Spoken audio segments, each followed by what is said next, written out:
strategies and things like that take time to develop. If I don't sell, we still have the lights on and I can focus 2, 3 months on this partnership that I know is going to bring us Right, deals down the road. exactly. I think that's what Yeah. success looks like. You don't have the short-term pressure, so you can focus on long-term.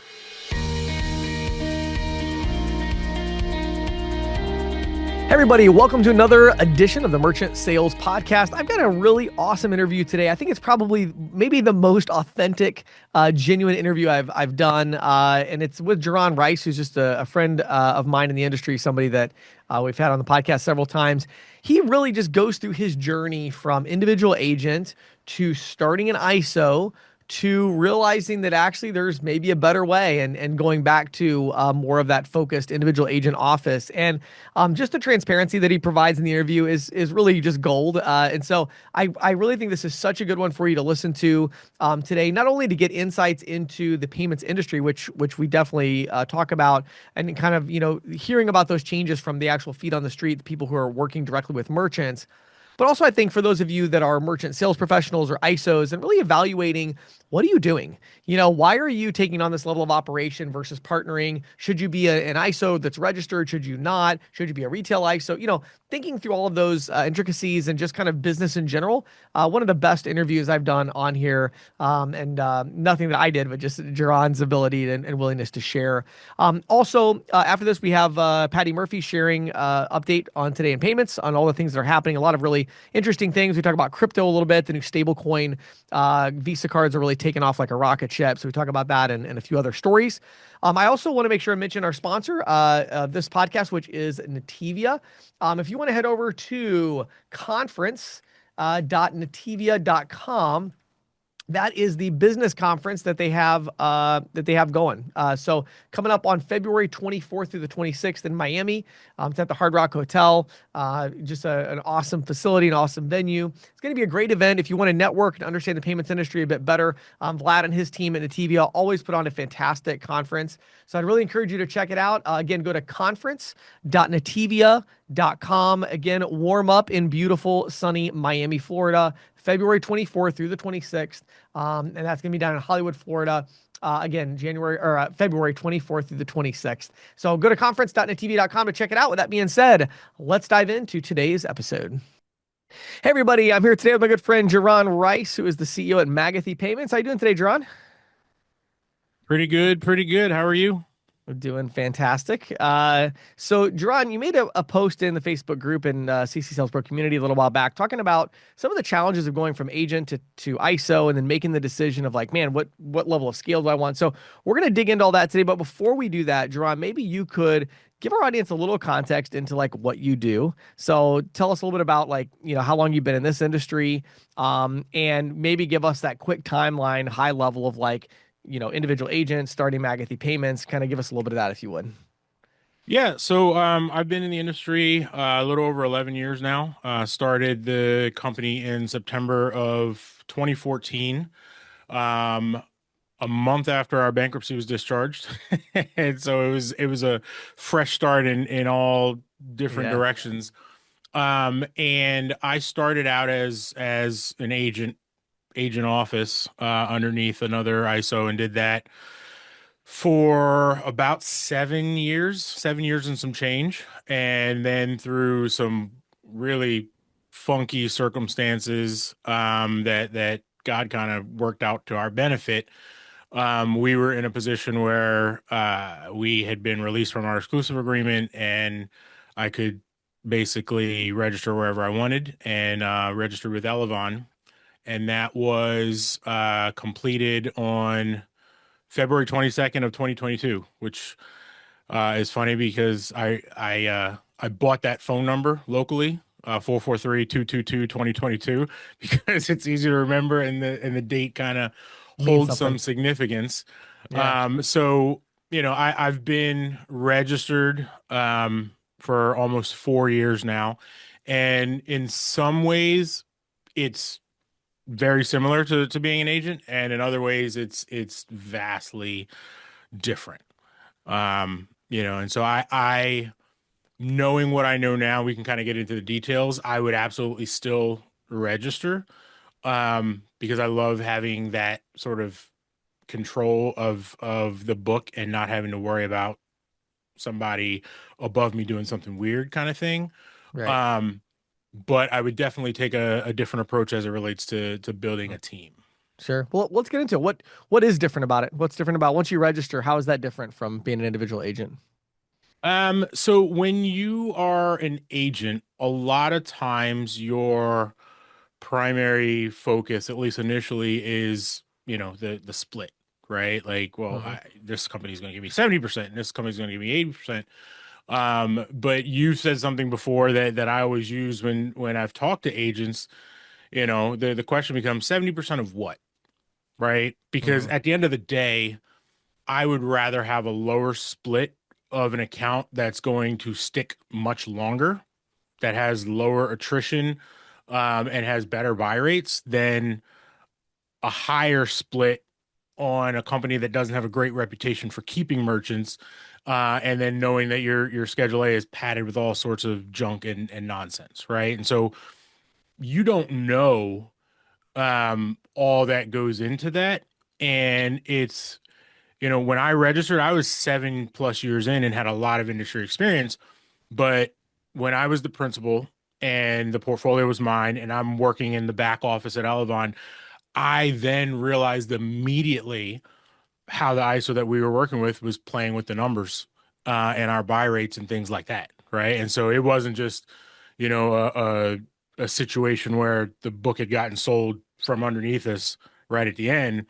We had been stolen from for almost a decade, right? Because things that they were saying were not true, and I had proof once I was able to get in the back office and see how they can change things.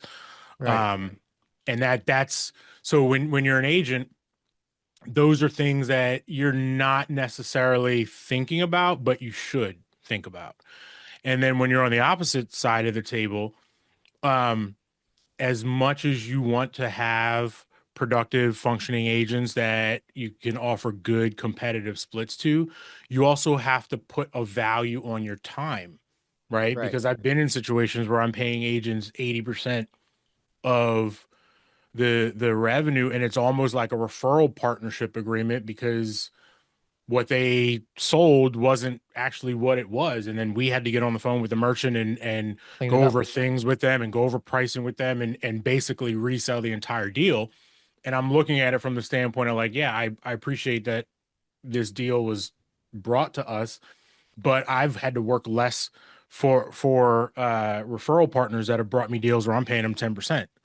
Right. So Right. those are the things that when you're in the principal's chair that really matter, because you can't, it makes it very difficult to scale the business um when your team is working a lot more for less money.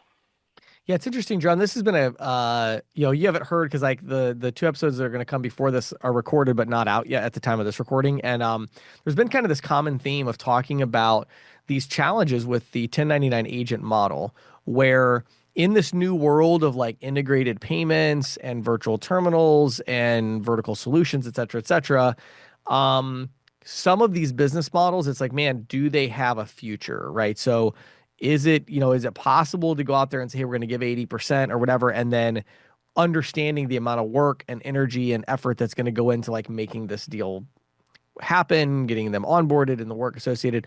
What are your thoughts when you take a step back with everything that you've been through? You take a step back. If you could say one thing to kind of the 1099 experienced agent community as a whole about the future of this model and ways they need to think about it, what would you say to that group? I would say build your book up as much as you can and have the funds on hand to register, because I wholeheartedly believe that a lot of these ISOs are going to pivot and not have agents, right? And when the reality is, when you don't own the portfolio, you have very limited recourse when things go sideways, Hmm. right? Because the reality is most of these ISOs have very deep pockets, and they know. So what happened in our situation is we had it built into our agreement that we had to get a 30-day written notice before any of our accounts could be sold, Mm, right? And it's, the ISO has first right to refusal, but if you're going to pay me 18x and someone else is going to pay me 30, I'd much rather take the 30, right? And so our ISO violated that and didn't tell us until it was already sold. And when I talked to my attorney about it, he's like, "Yeah, they do that all the time because if you don't have a written offer in hand at the time that the sale is executed, it makes it very difficult for you to sue them for damages because you can't prove what you could have gotten somewhere else." And he mm, said, you know, "Do you want to tie up $100,000 and the next 18 months in litigation to have a 50-50 shot of getting more money?" And I said, "No." And he's like, "Of course." And they know that, which is why they do it. Right. And that was like so disheartening mm, to hear, but that's the reality. mm. Right. And so my advice is, you know, make sure that you're in a position that you can be direct with the processor, because at the end of the day, if it is beneficial for them to sell and buy you out or whatever, you know, you would hope that they have integrity and will do right by you. But I mean, look around, right? It's you're the percentage chance that you're with someone like that is probably not great. Well, and I think the larger thing too is going to be the percentage chance that if you are with somebody that has a really high degree of integrity, that doesn't mean that that person isn't going to sell to private equity or somebody else who is not going to have maybe that same degree of concern for the agent experience. And they might try to milk that portfolio in a variety of ways. So I think, one of the big obviously takeaways here is look at your contract, make sure where you're at, and talk to an attorney and say, hey, if a company had a lot of, endless resources and they were willing to screw me with this contract, what do you think they would do? Yep. Those are good questions to ask. But what I And want to dig I in, would good. also, let me just throw this in there. You don't want to waste people's time where you're essentially just like kicking tires, but I would recommend once, maybe twice a year, get a valuation on your portfolio from a third party and have it Yeah, in writing and have it on deck so that if something like that happens, you have at least a set point of, oh, no, I have a written quote from this company that would have paid me this multiple, and you're trying to only pay me this. You owe me the difference. right. Right. And Absolutely. having that in hand and in writing would, I mean, at that piece of paper would have been worth $800,000 to me. Hmm. Yeah. Right. And, Yeah. what should have been $1.2 million is 400,000 bucks. Right. And that's just sort Yeah. of the hard reality of uh, Hmm. learning experience in this industry. Yeah. So, Jerome, what I want to zero in on here is you said something a little bit ago. You said, hey, go, register, right? And so kind of take, matters into your own hands, which I love. What I think is interesting is a lot of agents are kind of like, well, wait a minute, but where am I going to find my software partnerships? How am I going to onboard the account, et cetera, et cetera, et cetera. So talk to us about how you kind of went down this road and what are some of the things now looking back that you're like, man, I wish I would have outsourced this a different way. Or I don't know, what are your thoughts? 'Cause I think a lot of agents hear that and are like, well, that sounds great, you're on, but I can't do that. I'm not going to run a whole business. Like, what are you talking about? Yeah, so and just to clarify, we're registered with Elevon and we are a retail ISO. So Right. I don't have to worry about fraud or risk or clawbacks or underwriting or any of that, right? And so that's a huge variable Right. that is not on the table that Mm-hmm. a lot of people think is there when they think about registering in a wholesale environment.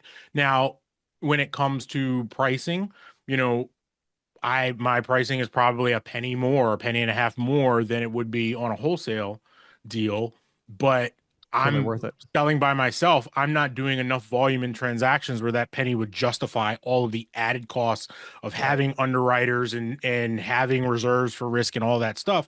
There is a point where that makes sense.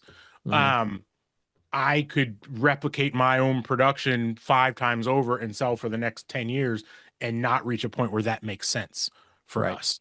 Right. Right. So I think the retail ISO environment, like it is, there's almost no difference in the deal submission process as it is now than when it was when I was an agent. The only difference is I'm actually uploading the file directly to Elevon instead of giving it to somebody else to do it to Elevon. Like Right. everything else is the same Yeah. from a customer service standpoint. Sure. And then we're in a position where we can leverage the partnerships that Elevon already has in place. And then things that I establish on my own, we have a means where I can bring them to Elevon where it makes sense and monetize that relationship. Right. Right. So it's kind of the best of both worlds in the sense that I've seen, because I've been to their partner conference, their annual partner conference 4 or 5 times so far, because I sit on their advisory committee, and there are a lot. I mean, a lot of ISOs with Elevon that are what they call lifestyle ISOs, where it's one guy selling and his wife, or one guy selling and an office Mhm. manager, and they've got a sizable portfolio with a 50, 60, 70, $100,000 a month residual, and they're just comfortable and they Yeah. don't have delusions of grandeur. I'm not going to take over the world. I don't care. I want to enjoy the time with my family. I want to enjoy this financial freedom. I'm saving up for retirement, and this is comfortable. Yeah. And I went through a period where I thought I wanted more than that and have gone full circle and come back to like, that sounds amazing. Yeah. Right? Because managing people and managing personalities and all that, I had to have some really hard conversations, with people that I trust and spend time in prayer and introspection and came to the realization that I'm not good at managing people.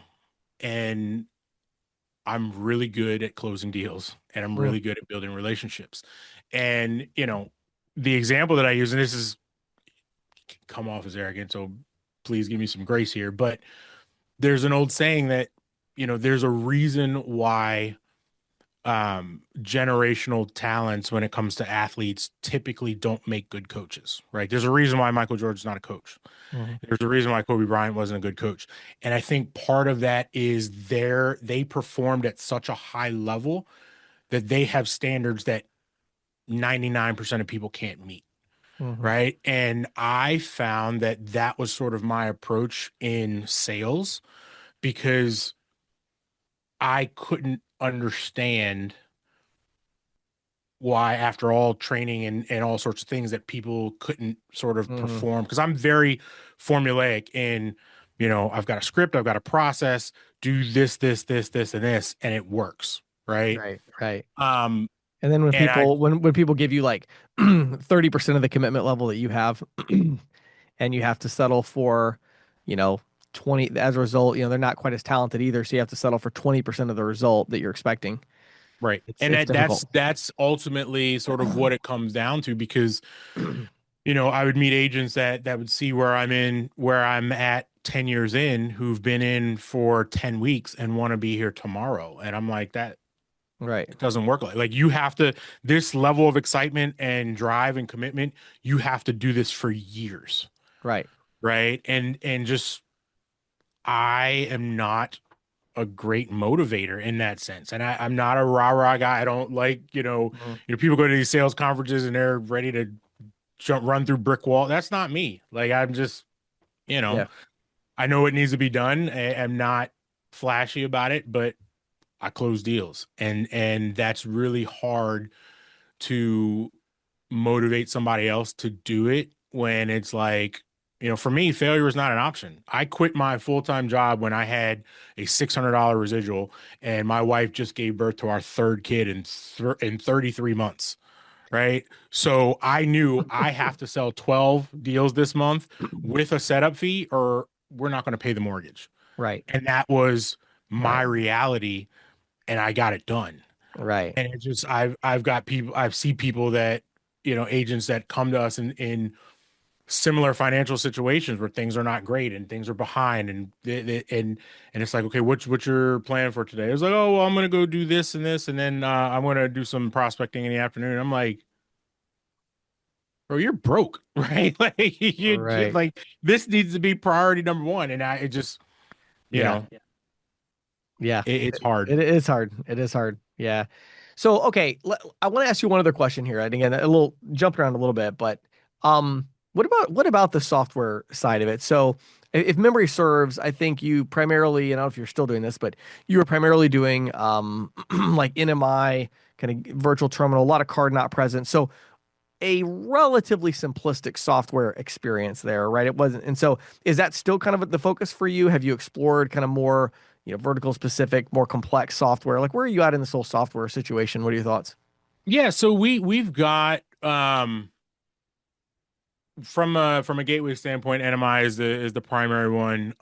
We've used Elevon's Converge a lot. We do some authorized.net, but we've done integrations into different software platforms that have turned out to be really, really profitable, right? Mhm. So we've worked with a software company called Cut and Dry that does wholesale food distribution, right? So they basically create like an Amazon style warehouse for wholesale food distributors so Mhm. that restaurants can open up their app, go in, order stuff, and have it delivered that night, Yeah. right? Right. And get billed at the end of the month and, that sort of thing. And doing the integration with that took 9, 10 months, right? And it's one of those things that is a very difficult sale when you're coming into a wholesale food distributor who's 100 years old and everybody in their office is north of 60, but they recognize that they need to update Yeah. sort of their process. Um, and Cut and Dry is great. They've got a great sales team, and so I can refer to them. They go in, close the deal on the software side, bring us in for the merchant services, and that's a long onboarding process. But that's an account that's basically never going anywhere, Right. right? Right. And so those are the types of it's definitely sort of a runoff in the sense of a single integration with this platform, but the platform itself has such broad appeal to a very niche. Hmm. It's appealing to a very niche group, Yeah. and it's like that's superly narrow focused. But when you think about what the wholesale food distribution market looks like in the United States, it's absolutely massive, Yeah. For right? So sure. it's like you don't need 1.5 million, different software platforms. And for me, Yeah. um, the way that my ADHD brain works is I just need two or three viable solutions in 100%. niche areas because Yeah. I don't want to have 15 different solutions that Hmm. I'm not going to use for years on end. No, I'm totally 100% with you on that. I think what's interesting is what you're describing. I think a lot of agents haven't quite understood, and I haven't really talked about it very much either, which is okay, you have these different ideas, right? We have the idea of like, Clover or whatever, that whatever your ISO is going to offer, this kind of general POS, right? And so we talk a lot about that and like, okay, you kind of need to know what you're doing, but in a lot of ways you're dependent on your ISO for install, etc. Then the other extreme is like, okay, well, I'm going to sell a vertical specific solution or even build a vertical solution if you're a big ISO, and I'm going to become the expert on that vertical across, not just for payments, but like I'm going to sell the software, the payments, the whole thing. I'm going to become the expert on that. But then there is this middle play you just described, which is super valuable and profitable, which is let me find a strategic partner where they're doing the software, but they're using me for the payments. A lot of times you can integrate with an existing gateway that you have. To your point, usually very difficult, but you can make it happen. It takes some time. And you can become their preferred payments provider, even allowing you to go out there and bring deals to them where you're going to get the payments on that. So yeah, I think that's really interesting, Jerome. We don't talk about that a lot, but that's a really cool kind of middle road strategy where you get, 80% of the benefit with 20% of the work. Yeah, and so what how we came about with Cut and Dry, one of our existing clients came to us and said that hey, we wanted to work with this company. Is this something that you can integrate with? And I said, okay, let me check, and did some Mhm. legwork and found out that they had a relationship with a provider. It wasn't exclusive, but they had already sort of built it out to use NMI. But their relationship with this particular company was such that the company owned the merchant account and the gateway account, and then they plugged in their software to it and then gave them a rev share, Mm. right? But when I approached them and told them kind of my situation, like, hey, we use NMI, can you build this specific to us so that it runs through us and not this other processor? And they said, well, we're not sure this and that. And then I told them, I said, I've got a client that's interested in you, right? And I've got another wholesale food distributor that's a couple of miles away that is a client that I know is searching for a new, and they're looking at Pepper, which is Mhm. one of their competitors. I can get you a meeting with them, right? And then it was like, oh, okay. And we're, I mean, we're talking about a an ERP level platform that Right. a company that size might pay $1 million to over the next 2 or 3 years for software. So for them, it was like, yeah, we can miss out Yeah. Let's on the explore. merchant services. That's sort of the niche where it's such an enterprise level solution that they make way more money on the software than they would on the payment side of things. So they Right. recognize I don't want to lose this relationship over the payments, right? Right. In the SMB space, it's flipped where the Yes. payments are worth Uh-huh. more than the software side, Yep. and that's where you get that level of Mm. exclusivity. But Yeah, that's a good when I insight. got them in front of my client and they closed that deal, Hmm. that was a multi-million-dollar deal for them. Right. Right. And so Right. I said, okay, the first one was for free. We're integrated now. Now let's talk about a partnership so that when I put you in front of more of these, you're going to pay me for this. Right. Right. Right. And so that's kind of where we are in the process now in that negotiation because they have a new CRO. Um, but it's been great, right? Because Yeah. they're now these companies are processing, and what's cool about it is their gateway, their software, cut and dry, has bin recognition. So we set it up as a surcharging platform where Mm. it's bin recognition. They turn off debit and require ACH. So if you go to plug in a debit, it says use, put your routing and account information. If it's ACH, if it's a credit card, it adds the 3%. And then we charge the company 3.5%. So their net cost is half a percentage point. Um, Right. Right. and on the back end there, they've got Elevon's commercial card optimization, Right. which is lowering the interchange rate. And because we've got them on flat Mm. rate, we don't have to split the revenue with them on that plat. And it Mm. just it works. And so, on a wholesale food distribution mid like that, we're bringing in 70, 80, 90 basis points. And Mm. they, peak season when one of the ones I'm thinking of, JJ McDonald, they do seafood, right? So if you're familiar with Jimmy's Famous Seafood here in Baltimore, they supply their seafood. You know, when it's crab season, they'll do 2, 3, 4, $5 million a month in credit card processing volume. So for that, it's Mm. like this is an account that will stick long term. Absolutely. John, when you think about, I mean, man, you've had some interesting kind of experiences in our industry. When you look out, let's say 3 years from now, 5 years from now, right? I'm just curious about this question because I think the agents will find it interesting. What does success look like for Jerron Rice? It's 3 to 5 years from now. You accomplish what you wanted to accomplish. What does that mean? Honestly, um, the building the residual to the point where it's making 3, 4 times our monthly operating budget. Um, and it's me and my office manager, I right? love it. Like honestly, Yeah. that's because I had that. We were in a situation like right before the portfolio sale that was not our choice. Right. Right before that happened, I built up residual that was on average like between 40 and $45,000 a month, right? Our operating budget for her salary, my salary, the office, all of our expenses and stuff, that was like 23, $24,000. on a monthly Right. basis. Right.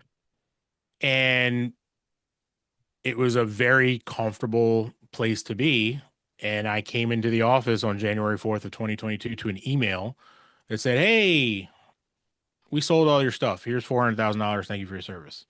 Right. And this is 3 weeks after I bought a $500,000 house. Right. Right. I'm sorry, what? Right. So I mean, to me, that's what success looks like, where Yeah. I'm not in a position where it was like, if I don't sell this, we're not going to be able to pay the mortgage, right? Like Right. there are Yeah. times when that level of motivation is needed, but that should be a temporary Yeah. situation That's because it's not that that's not level a of stress, sustainable. Yeah. That's not a yeah, sustainable level of stress. I've been there yeah, as well, no, as you not at know. all, So not at all. And so in those, I look at it from the standpoint of like being able to because again, I'm an ideas person, and a lot of times the partnerships and the strategies and things like that take time to develop and put into place. And so being in a position where, you know, if I don't sell, we still have the lights on and I can focus 2, 3 months on this partnership that I know is going to bring us right. deals down the road. Exactly. Yeah. But I'm not in a position where it's like, oh, I've got a pipeline full of deals that I have to close. And you know what I mean? Like Yep. I think that's what Yeah. success looks like, because then You're in a I can position to focus focus on on the what high you, level yeah, stuff. what you believe is important and is going to give you the greatest long term. You don't have the short term pressure, so you can focus on long term financial gain. Yeah, I love it. Absolutely. What I think is so interesting about your experience, Jaron, is like one of the things tell a lot of agents is that to build out a sales team, you better have a plan and a passion and a desire to bring on like 500 or bring on zero.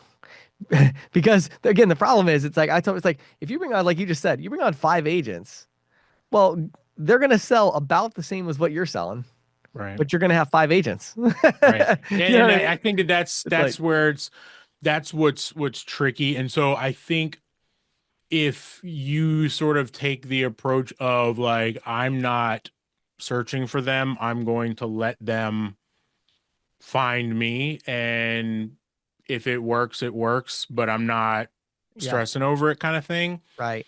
Well, Because yeah, like you and said, if I could add to that, it's like and put a financial situation out there that you feel good about. I had right. an ISV reach out to me, Jerron, just last week, and I've been focused on other things, and I have a team that's doing some ISV stuff, and I was like, so I talked to the guys running it, and I was like, look, I was like, I want to focus right now. So I'm not gonna tell this deal no. I said, but what deal, if they accepted this deal, what would it look like if they accepted a deal and we were like, yes, I am so glad. And he's like, well, if we did that, I think they would say no. I'm like, then let them say no. So we made the offer. They actually ended up saying yes, which is great. But it's like, you know what I'm saying? Even with the agent, it's like, well, this agent's not that experienced, but if they're willing to take a 50% cut, I would actually feel good about helping them. Well, then offer them 50%. If they say no, they say no. Move on and go get yourself the next deal. Yeah. Right?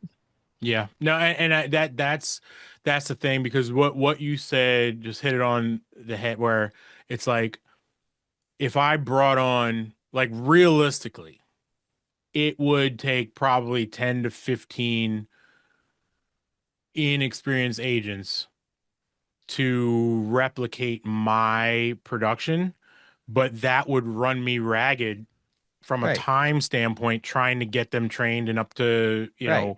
to the And point you're giving away where, half the money. right, right. And then it's also like, Uh, it's a stress on our infrastructure, because now my office manager, who's been with me for 7 years and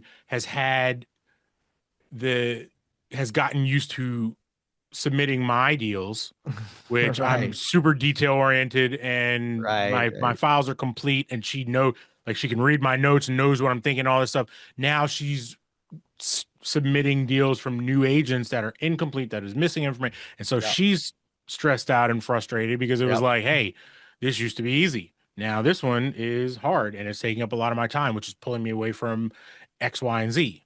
Yep. Right. So that's where it's like, you know, if I did this again Hmm. from an agent standpoint,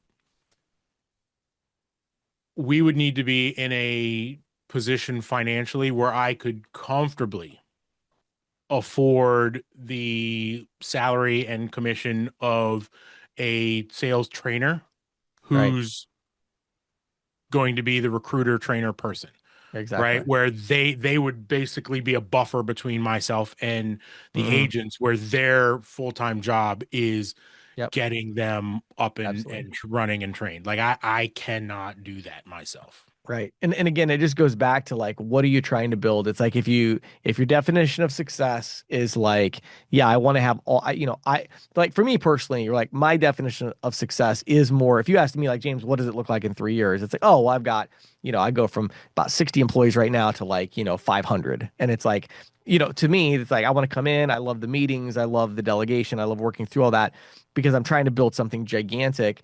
But I think it's like you know, but it's not like that's like this easy life. That's an insane. It's almost like you're like, why on earth would I want that? You know what I mean? Like it really is crazy. And so Yeah. I think I That's think where I am right now. I'm I like, know, and a lot of people I feel like they look at that almost like that is the definition of success, and it's like no no no no no that's my definition of success. yeah, That's probably not somebody else's, and it very rarely is it the other because it is hard. And everything is hard, but it's hard in a different way. It's its own version of hard, and so I think it's like in life if you want to accomplish anything, trying to accomplish financial independence, like you're describing, very hard. Like right. it's going to be hard no matter what you try to accomplish. The question is, what hard do you like and what hard do you not like? You got to Yeah. pick it. There's no easy path. It's not like, oh, Jerron has now chosen the easy way. No, no, no, no. Brutally difficult. Like it's just a different kind of difficult, and you got to figure out which difficult you want. So let me I'm gonna get very vulnerable here and just because again, I think this would be beneficial to the audience to kind of understand like how things transpired. So for context, I live in Maryland, right? And Maryland is a very blue progressive state, and in some ways it's wonderful, right? Like Mhm. as a black man in America, like my state is awesome. In other ways, from a business standpoint, there are things that are in place to protect workers, which is great, but also become a hindrance to the businesses trying to hire them.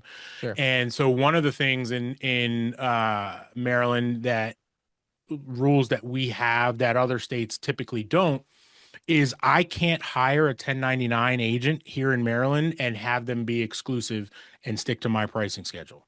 Right. The way Mhm. that our General Sure. Assembly has written legislation, and it's because the home improvement industry has sort of abused 1099 workers in the Right, past. right. Trying to protect the employee. Sure. Correct. Right. So in Maryland, if you have an exclusive agreement where they can't work for other people and you have company uniforms, branded apparel, and they have to stick to your pricing structure, Hmm. that's an employee.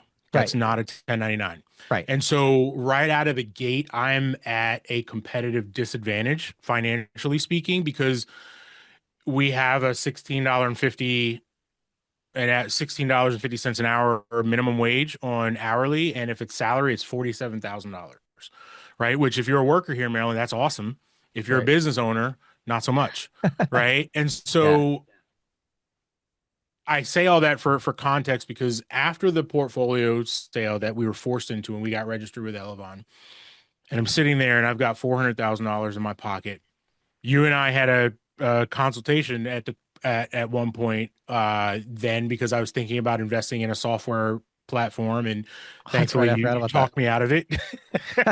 You were like, "Do you want to be a tech company CEO?" No, then don't do it. Okay, great. Thank you. That's funny. I do remember that now. uh Yeah. yeah, so I had $400,000 in my pocket. It's just me and Leah, and I had two options. One, I could rebuild it slow and steady, and Hmm. with $400,000, I could keep the lights on for 2 years, right? And just Just build. grind. Yep. The other option was I could hire people that could accelerate our growth, right? Marketing people and lead generators and telemarketers and salespeople and all that stuff, Right. and have less runway, but potentially grow it exponentially. Hmm. And I chose the latter, and that was a mistake.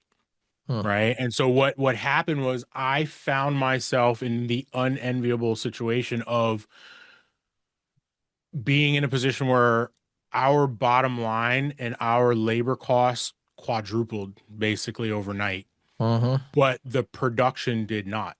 Yep. And so instead of having 2 years of runway, we had like 7 months. But trying to get, a new marketing person and lead generation person and salesperson who was salaried plus commission, Mm-hmm. getting them up to speed where they could produce where I could get a return on the investment was really, really slow. Yeah. And It's so, like whatever, however long you think it's going to take and however much you think it's going to cost, multiply it by three, probably, or absolutely. four, and then Yep. you're probably around where you want to be at, right? Yep. And so what happened was we sort of found ourselves in this situation where it's like, okay, we're running out of money and I can't outsell this problem because so much of my time is being pulled away from Sure. actually selling to try and get these people to the point where they can sell.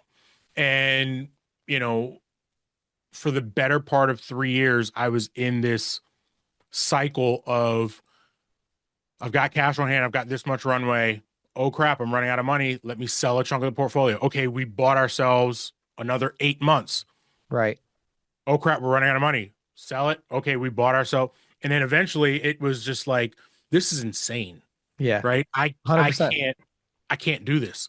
And this is the hard realities of being a business owner. It Like at really one is. point we had 5 full-time employees and a part-time, and it's like that was too much, It is. right? Yeah. Yeah. Now it's me and my office Yeah. manager. Yeah. I think it's so much more difficult, right, than it would seem to generate that growth. Well, and the other thing too is I think it's like growth is just like so expensive and it's so hard too because if you're good at sales, then growth is really inexpensive for you Right. because you just go and sell, right? Trying to build a growth machine that is not directly dependent upon you is insanely expensive. And then if you try to add in software, which I know you didn't do, but a lot of people I've talked to have, and like, oh, we're just gonna build an ISV. Like, yeah, of course. And I'm like, okay, well, you thought you were gonna burn $30,000 a month on payroll. You're now gonna burn 130, and it's gonna take you 2 years before you're seeing the glimmer, and then it's gonna be another year before you break even at least. Yep. So it's like, okay, so you have $4 million, right? It's Yep. if you don't, well, don't do that. Yeah, it's crazy, man. I think And people that's underestimate it. yep, that's where we were. And it was like, we had our monthly operating budget was like $45,000 a month. And it's like you're burning if you got $400,000 and you're burning through Yeah. 40, 45 of that a month, like that's Hmm. not a long runway. Right. Yeah. And that's where it got to the point where I just had that realization. Like I pay myself a salary. So when I sell deals, 100% of it goes into the house pot. Right. Right. Right. Like, Right. why am I trying to Hmm. replicate this with other people when it's like Yeah. far more efficient for me to just do this? Right. And then it's funny too, right? Because then you take a step back and you're like, okay, I could go sell my way out of this problem. And then you're like, well, wait, if I could go sell my way out of this problem, why am I Why do continuing I to have need the this problem? problem? Right. Like Yes. what? That's It's like so I have to take myself out of the business so that I can go sell, so that I can pay for the business that I started, so that I wouldn't have to sell. And it's like, wait a minute, hold on, that's not, yeah. yep. And And and so again, and it can be worth it if you're going, yeah, and my plan is we're trying to do 500 deals a month in 36 months. If that's the goal, it's brutal. It will just destroy your life for a period of time, but it's like, okay, but if you're trying to go, I want to get 5 agents up and running successfully, then you're like, this is no, I'll just go sell.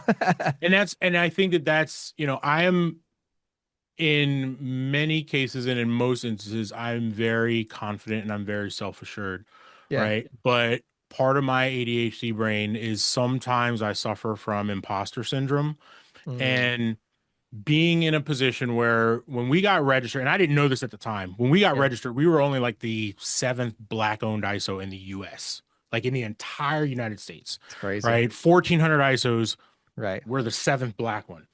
And that alone kind of got me attention that I was not anticipating from these large companies and large Right, organizations. right, right, And through that process, we were elected onto Elevon's advisory committee, and I was on the CPP credentialing committee with the ETA, and I was presenting at the regional shows and things like that. And this career put me in rooms with giants of our industry, hmm right? And so when I'm sitting at the table collaborating with a guy who's been in the industry as long as I've been alive, and his right, company is valued at $1 billion, and he's got 50,000 mids.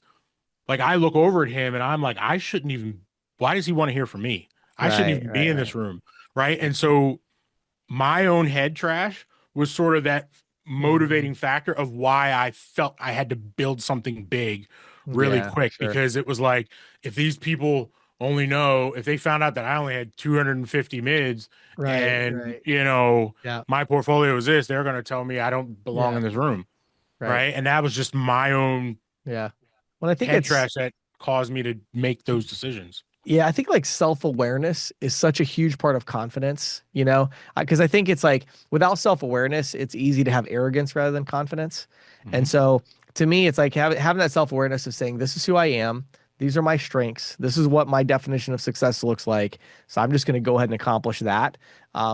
Is probably the truest form of confidence, I think, because it also comes with peace as well, which is a big Right. benefit. Absolutely. And that So, that's where I arrived, because I thought I was yeah, there, and then circumstances that I was put in revealed that I really wasn't right, there. right, Right. And I had to go through a very long, drawn out, expensive lesson to sure. come back to, like, no, this is what I'm good at. This is what I want to Right. do. Yeah, love it. Well, Jerron, this has been very insightful. I knew we'd have a great conversation as always. I know you're going to continue to share online and give back as you always do. For those who want to follow that and like, I just want to see what Jerron has to say about the industry or just kind of connect with you, where would you send them to stay connected? Yeah, you can always go to the website, magathy.biz, magothy.biz, or you can follow me on LinkedIn. It's Jaron, Jaron, last name Rice, Rice. Awesome. Jerron, as always, thank you so much. I really appreciate you coming on here and just being vulnerable and authentic and just sharing real business. This is what it's really like. All the people that That's what think it's they know what really it's like. like, they really don't. This is what it's really like. So thanks, Jerron. I really appreciate it and wish you great success as you continue forward in the industry. Yeah, man, absolutely. So, James, here's a really interesting thing that came across my desk this week. Crypto cards. Those are Yep. Visa and MasterCards that, let you spend stable coins. Right. They've become one of the fastest growing segments of the digital payments market. Hmm. Artemis Analytics, which is a New York firm to collect data on digital assets and so forth, says that the crypto card spending surged from about $100 million a month in early 2023 to more than 1.5 billion a month in late 2025. Wow. Hmm. They said that this approaches the scale of P2P stablecoin transfers, Hmm. which have been around a lot Right. longer, obviously, right? Right. Right. And I think you and I would both agree the primary reason is is that using crypto through your cards means the transactions are running on the Visa and Mastercard rails, and the Of course. merchant doesn't need to do anything, really. You Yep. know, Well, there's I think Patty, I think it's such a huge point because again, my big issue with crypto from day one has always been what is the big benefit to the consumer, right, right? What is the big benefit to the merchant? You have to have an economic driver right. because you have to have an economic driver to overcome friction. If you're going to introduce friction and say, we're going to make it harder for you to buy something, it's like, why? So Why would I there's do it? Right. So there's two ways to grow that, right? One way is to make an economic driver, which actually stablecoin does because it eliminates the need for the issuing bank and the interchange cost. Right, right. The second thing though is you can just reduce the friction. So if you can find a way to make it actually really easy to use crypto, where people Mm-hmm. don't have to do some big crazy additional thing that they don't normally do, well, yeah, now all of a sudden crypto spending is going to go up, of course. And so Right. I think this does both things. And so I got really interested with stablecoins when it came out as something that I think could have some legs to it. No, I think you're right, James. In fact, Visa itself said that on an annualized basis, sort of the spend on Visa branded crypto cards reached $3.5 billion annualized run rate in 2025. Wow. Yeah. So, I mean, that's pretty significant. I mean, I remember back in the day when I first, when Visa and MasterCard were still owned by the banks, Right. right? I mean, $3.5 billion in a year was a lot of money to put on cards. I Right. mean, now a decent sized acquirer can do that, but Right. Right. back in the 80s and the 90s, Yeah. that was a big deal. And here's the other thing that I thought was also interesting from this report is that U.S. dollar, USDT, the stablecoin that's pegged to the U.S. dollar, dominates in almost all countries except for India Hmm. and Argentina. Interesting. Isn't that interesting? Yeah. Yeah. I could see kind of India. I just couldn't see South America. I mean, it was Yeah. sort of like, Yeah. I It's mean, strange. India sort of has its own, Mhm. thing, right? I mean, Right.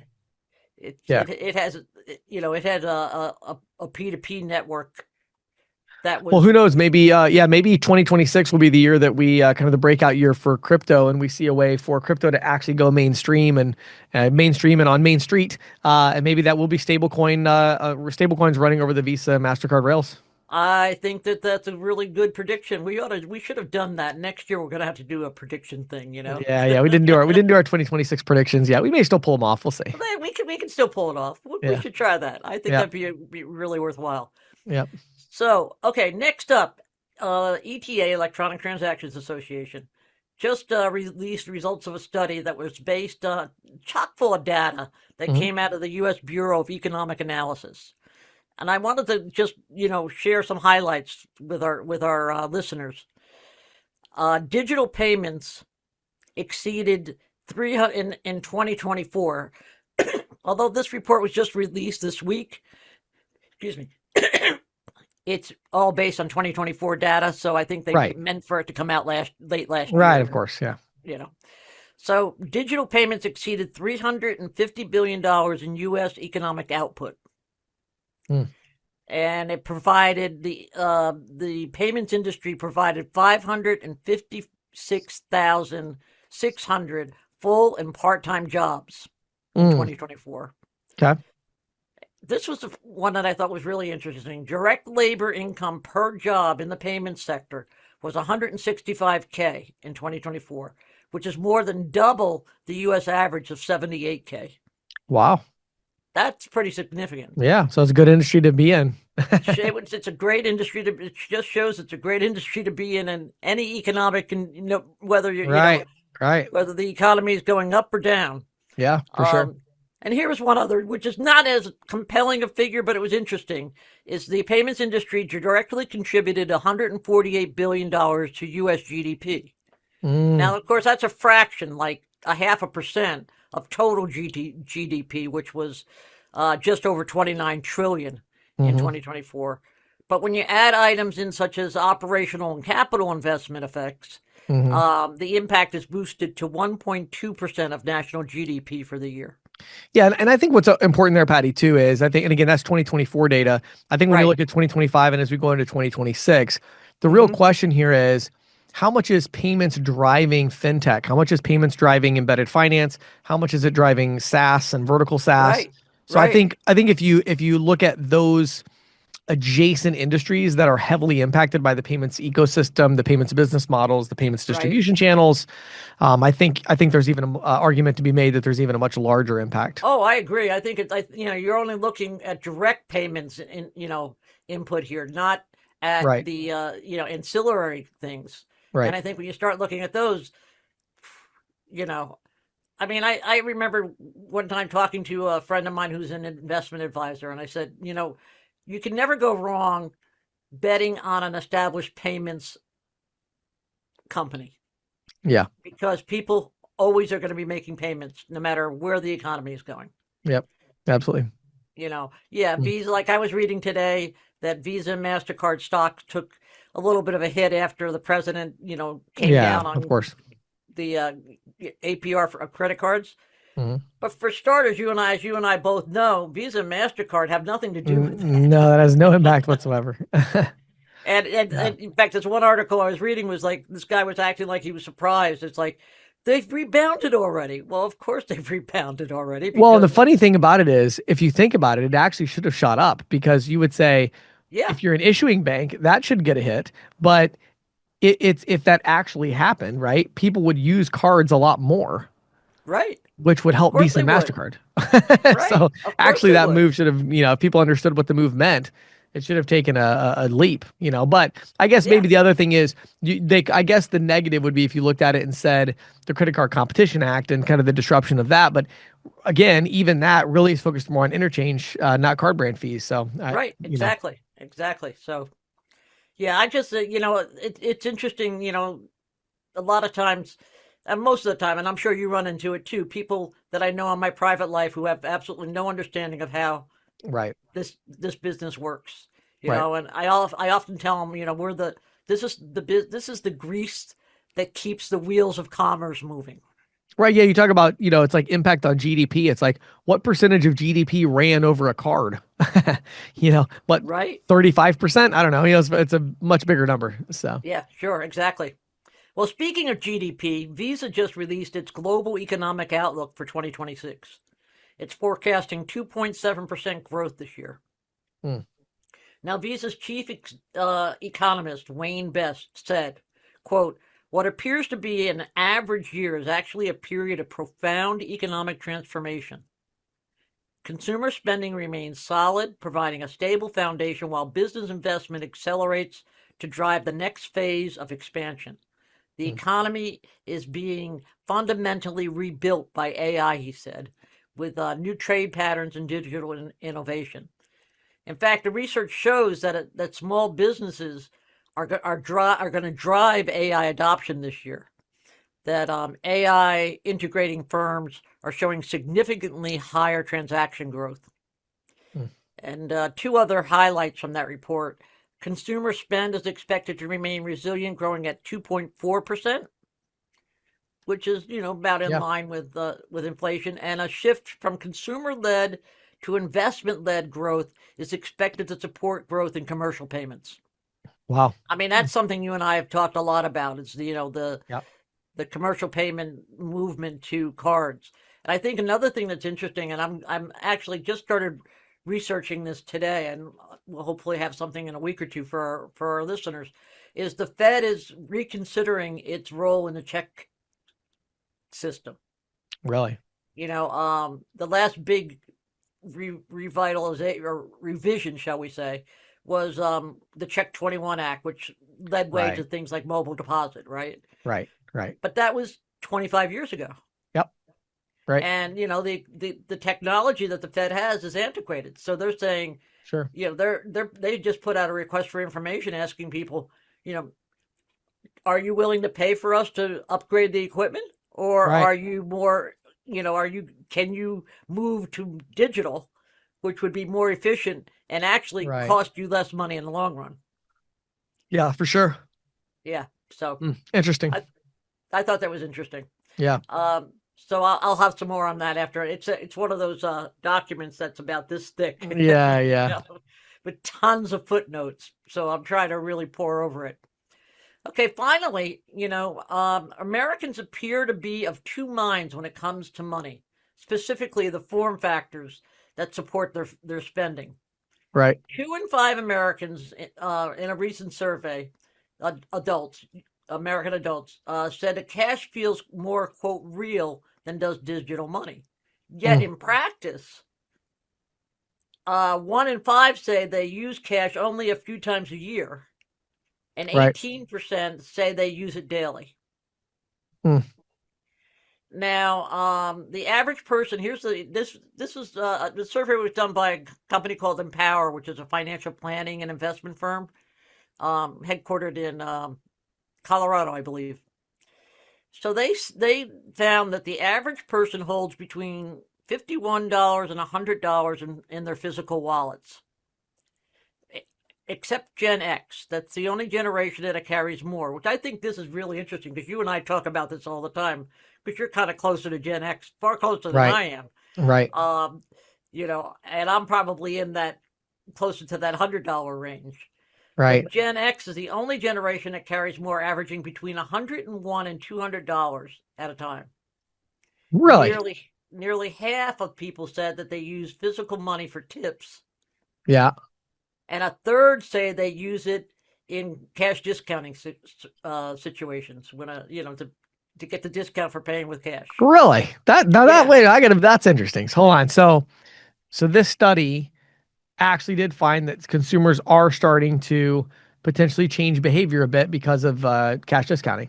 I yes. mean, that's actually a big deal because that's actually the first study of any kind that I've heard of that validated that at all. Oh yeah, And it again, it is interesting because it does tend to begin to validate some of Visa's concern. This wouldn't necessarily be a big concern for ISOs, but no, meaning ISOs make so much more money on dual pricing that or cash discounting that if it changed consumer behavior a little bit, it's still worth it. But right, for Visa exactly, and MasterCard, all they care about is volume.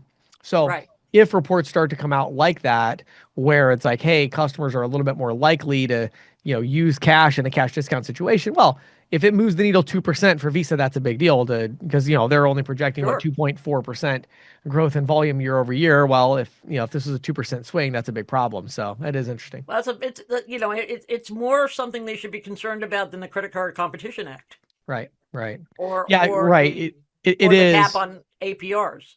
It is except here's the other thing I would say is what would be even more interesting to me is a study that could validate the behavior change because Right. uh, that to me is very could potentially be similar to these things that have come out and said, we asked 100 people if they would like it if they got charged more when they used their card and they all said no. It's like, Yeah, really? well, duh, who cares? Like the question is, did they change and not use their card because of this issue? Or did they Right. decide not to go back to that business? Or what was the definable change in behavior that resulted from this? And I have yet to Exactly. see any data that would suggest that there's anything to that at all. But again, it is interesting. It is interesting, So and again, it was a thousand people. I mean, it's right. a But that's fairly just decent size. depending on how they put that sample set together, as long as it was statistically accurate, it's Right? probably gonna, that's reasonable. So They seem to they at least span the generationally. right, exactly. Not sure about income wise, Right. but I wanted to also just bring up a couple of the other scenarios where Americans like using cash. Hmm. When paying a small business that does not accept cards, which tells people there are still Pretty few and businesses far out between. there Yep. that need to be sold on credit cards. This is the one I'm always on is splitting a restaurant tab with friends Hmm. because I Yep. have some friends that everybody throws their card down and I'm usually can I just give you the cash and you put my share on the card because Right. and here's something that was really interesting: paying for parking meters or tolls. So I have a Mm. little anecdote here. I, like most people, have a smart pass for my car, Yeah. right? And I had to travel up to New York recently, and my cousin was driving, and she didn't have a smart pass. So she said, "Would you bring your smart pass?" Yeah, sure. Of course, I get in the car and I can't remember where I packed it, Sure. Yeah. That's funny. and it was such a pain in the butt to have to go to the cash only. There's only Right. And pay on the for your Jersey toll. Turnpike and the Garden State Right. at Right. 95. You had to keep. I'd be like, so I finally did find it, but it was one of those things where it was like we had to roll up to the Hmm. and the guy was like sitting there reading a book. All right. He's like, what are you doing here? Yeah. We rolled down the window. We need to pay you cash. All right. He was almost the one guy was almost like in a state of shock that somebody came to his window. Right. Exactly. That's funny. But anyway, Yeah. well, that's it for this week. Awesome. Patty, thank you so much. As always, appreciate you keeping us up to date. Sure thing, James.